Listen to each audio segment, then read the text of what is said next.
Take a look at the price of Bitcoin. Today, you're down a little bit, but over the week and the month, this has been a story that of Bitcoin and cryptocurrencies just continue to rise. They are on a tear.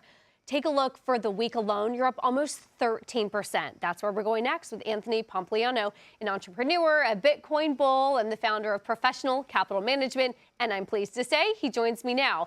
You walked into this set and you said Wall Street is totally overthinking this space. Why do you say that? Bitcoin basically takes all of the timeless investing principles and it puts it into a piece of technology that anyone with an internet connection can buy. And Wall Street likes things that are complex. They like to feel like they're the smartest people in the room. But what Bitcoin does is it really just requires, do you understand scarcity? There's 21 million Bitcoin. Do you understand that the government's not going to stop printing money, which they haven't and they won't? And do you understand that if you can buy a great asset and hold it for a long period of time, you're going to do really well?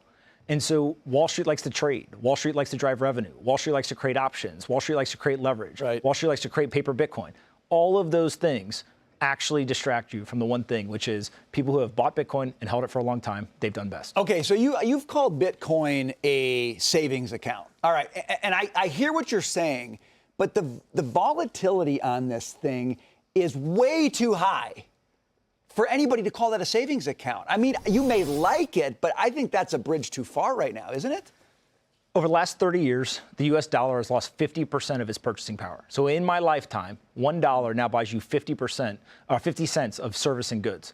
And so when you think about that, the most volatile asset that most people hold is the dollar, and they're on the wrong side of volatility. Bitcoin, on the other hand, over a long period of time, appreciates. And so the best statistic to look at this is in 2016, the average median home was about $380,000. I'm sorry, $280,000. Today, it's over $400,000. Right. So 50% increase in the average home in America. During that same 8-year period, it used to cost 664 Bitcoin to buy that home. Today, it costs 6 Bitcoin. It has been a 99% reduction in the cost of a home in America if you held Bitcoin. And so another way to think about that is if you had about $5,000 of Bitcoin in 2016, today it could buy you a house. But depending on where you got in and where you got out, that roller coaster had a pretty steep drop sometimes, at a pretty steep incline, but it's a lot of volatility. Jackie, I feel like that's a lot of volatility. It's a crazy amount of volatility. But while we have you, I want to ask you about this, too. Somebody else who is sometimes seen as a little bit volatile out there, Elon Musk. He's a volatile, he's a genius by anybody's standards, and he's getting very involved in politics.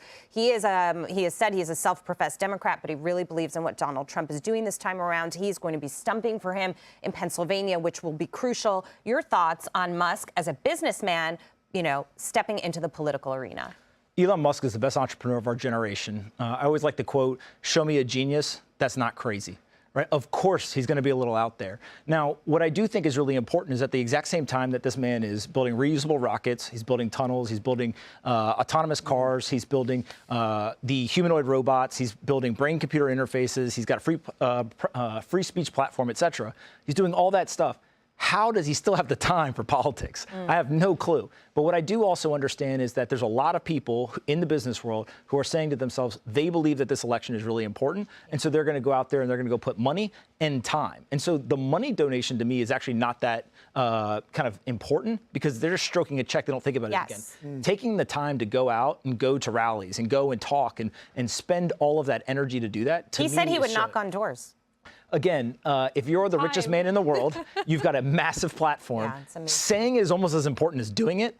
But if you can get the clips of him knocking on doors, it will be incredibly powerful. Well, Anthony Pompliano, we love having you here in person. Thank you so much. Brian, absolutely. I will say that maybe Jackie and my excuse of calling you crazy is you can just say, well, hey, maybe I'm a genius. Right? Crazy genius. That's right. As Anthony said, it's a fine line between the two, and that's where we have to live, don't we?